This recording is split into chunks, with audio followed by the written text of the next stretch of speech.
For this use case, historical data will be retrieved and parsed to then generate some calculations in the resulting data structure to analyze the US stock of choice. In the nextValidId method from the EWrapper class that has been overwritten in the AlphaClass, firstly, the contract object of the NVIDIA stock is created. Then, the reqHistoricalData method is defined and parameters added.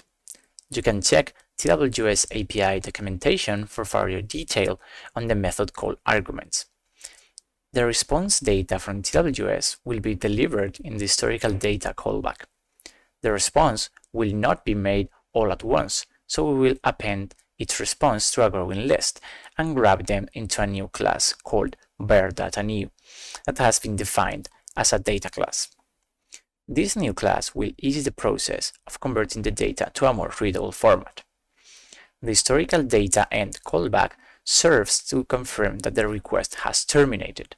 In the historical data end, we will convert the returned data to a pandas data frame by calling the convertToDataFrame method. Upon clicking the play button, all the pipeline gets executed, and finally the make some calculations method is called to perform some data transformations. This is it about how to analyze securities in Python.